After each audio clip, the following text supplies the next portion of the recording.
The following story was shared on Reddit.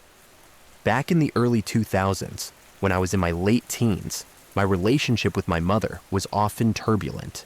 There were many nights when I found myself kicked out, or I would simply storm out of the house. This led to me spending a significant amount of time roaming the streets aimlessly, often late at night, when most people were asleep. One particular night, as the clock edged past 2 in the morning, I was making my way up the familiar hill towards home. The street was deserted, save for my own footsteps. Suddenly, a car appeared behind me. It drove slowly, crawling alongside me for what felt like an eternity, before stopping just a few steps ahead.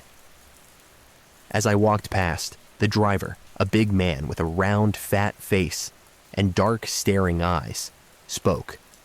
He said something like, "Oi, I want to talk to you." In those days, it wasn't entirely unusual for strangers, often older men, to accost teenagers on the street. I was, unfortunately, accustomed to it. But this time, something was different. A profound sense of unease washed over me, a feeling so intense it made the hairs on my arms stand on end. Instead of my usual defiant response, "Piss off, pervert," I simply power walked past him, staring straight ahead, pretending I hadn't seen or heard a thing. He didn't give up. The car sped past me, made a sharp U-turn, and pulled up alongside me once more. This time, I was on the driver's side. My heart pounded. I instinctively took 2 steps back, then half ran across the road, eyes fixed on my house just ahead. I need to get back to that side, I thought, a desperate whisper in my mind. But he was relentless.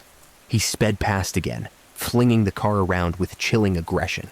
The tires screeched as he braked hard, just a few feet in front of me, simultaneously opening his door as if to jump out. Panic seized me completely.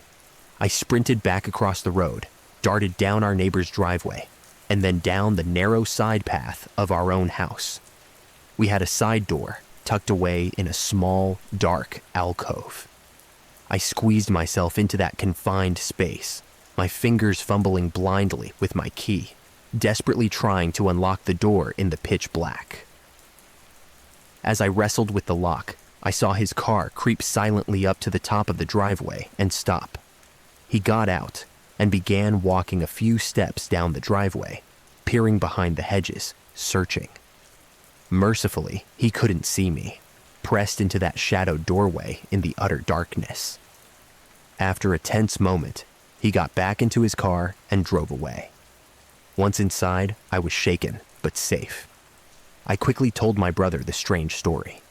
We, being teenagers, laughed it off and eventually forgot all about the terrifying encounter.